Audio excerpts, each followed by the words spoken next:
ఉసిరికాయ నిలువ పచ్చడి విధానం. ముందుగా జాడీని తీసుకుని పొడి క్లాత్తో తుడిచి పక్కన పెట్టుకోవాలి. స్టవ్ ఆన్ చేసి నూనె పోయాలండి. కాగిన నూనెలో కడిగి ఆరబెట్టుకున్న ఉసిరికాయలను ఒక్కొక్కటిగా వేసి మీడియం ఫ్లేమ్లో వేయించుకోవాలి. నేనైతే క్షీరాబ్ది ద్వాదశి సందర్భంగా ఉసిరి దీపాలను వెలిగించాను. ఈ క్షీరాబ్ది ద్వాదశిని చిలుకు ద్వాదశి అని కూడా అంటారు. దీపాలు వెలిగించిన ఉసిరికాయలను నేను పచ్చడి పెడుతున్నానండి. నాకు తెలిసిన వారు ఉసిరి దీపాలతో మనం పచ్చడి లేదా పులిహార చేసుకోవచ్చని చెప్పారు. అందుకే నేను ఈ ఉసిరికాయలతో పచ్చడి చేస్తున్నానండి. ఉసిరికాయలను గోల్డెన్ కలర్లో వచ్చేదాకా వేయించుకోవాలి. స్టవ్ మీడియం ఫ్లేమ్లోనే పెట్టుకోవాలి. ఒక్కొక్కటిగా తిప్పుకుంటూ వేయించుకోవాలండి. వేయించుకున్న ఉసిరికాయలను ఒక ప్లేట్లోకి తీసుకొని పక్కన పెట్టుకోవాలి. అలాగే 3 టేబుల్ స్పూన్స్ ఆవాలు, 2 టేబుల్ స్పూన్స్ జీలకర్ర, 1 టేబుల్ స్పూన్ మెంతులు వేయించి పక్కన పెట్టుకోవాలి. చల్లారిన తర్వాత మిక్సీ పట్టుకుని పక్కన పెట్టుకోవాలండి. మెత్తగా మిక్సీ పట్టుకుని పక్కన పెట్టుకోవాలి. దీన్నైతే నేను వడకట్టుకోవట్లేదండి. జీలకర్రను కూడా మేము వాడతాం పచ్చళ్ళలోకి. ఈ మిశ్రమానికి కారం 3/4 టీ గ్లాస్ తీసుకోవాలండి. టేబుల్ స్పూన్ పసుపు, ఉప్పు 1/2 గ్లాస్ వేసుకోవాలండి. నేను తీసుకున్న ఉసిరికాయల క్వాంటిటీకి కారం 3/4 tea glass, salt 1/2 tea glass కొలత కరెక్ట్గా సరిపోయిందండి నాకు.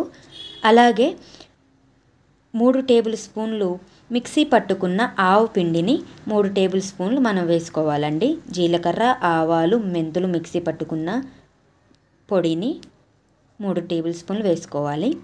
2 నిమ్మకాయల రసాన్ని తీసుకుని పక్కన పెట్టుకున్నానండి. 2 టేబుల్ స్పూన్స్ వెల్లుల్లిపాయలని మిక్సీలో పట్టి వేసుకున్నాను. 1 టేబుల్ స్పూన్ వెల్లుల్లిపాయలను విడిగా వేసుకున్నానండి.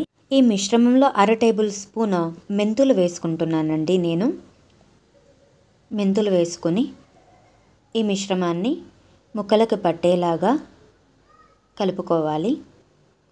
కలుపుకున్న ముక్కల్ని పక్కన పెట్టుకోవాలండి. ఇందులో నేను జస్ట్ ప్రెస్డ్ వారి వుడ్ కోల్డ్ ప్రెస్డ్ గ్రౌండ్నట్ ఆయిల్ని యూజ్ చేస్తున్నానండి. కొద్దిగా నూనె మాత్రమే వాడుతున్నానండి. ఎందుకంటే ఉసిరికాయలను వేయించుకున్న నూనెని చల్లారిన తర్వాత ఈ మిశ్రమంలో కలుపుకుంటానండి. నిమ్మరసాన్ని కొద్దిగా వేసుకుని కలుపుకోవాలి. నిమ్మరసం ముక్కలకు పట్టుకోవాలండి. నేను ఉసిరికాయలను వేయించుకున్న నూనెని చల్లారిన తర్వాత పచ్చళ్ళలో కలుపుతున్నాను. ఆయిల్ వేశాక మిశ్రమాన్ని ముక్కలకి పట్టేలాగా బాగా కలుపుకోవాలండి. నేను తీసుకున్న ఈ ఉసిరికాయ క్వాంటిటీకి కొలతలు అనేవి కరెక్ట్గా నాకు సరిపోయాయండి. ఈ మిశ్రమాన్ని కలుపుకున్న తర్వాత జాడీలో వేసుకుంటున్నాను. జాడీలో పెట్టుకుని 3 days ఉంచాలండి. అప్పుడే ముక్కలకి కారం, ఉప్పు పడతాయి. 3వ రోజున ఉప్పు, ఆయిల్ తగ్గితే మళ్ళీ కలుపుకోవచ్చు. నాకైతే తీసుకున్న ఉసిరికాయల క్వాంటిటీకి కొలతలు కరెక్ట్గా సరిపోయాయండి. ముఖ్యంగా కార్తీక మాసంలో దొరికే ఈ ఉసిరికాయలను పెద్దవాళ్ళ నుంచి చిన్నవాళ్ళ దాకా ఎవరైనా తినొచ్చండి.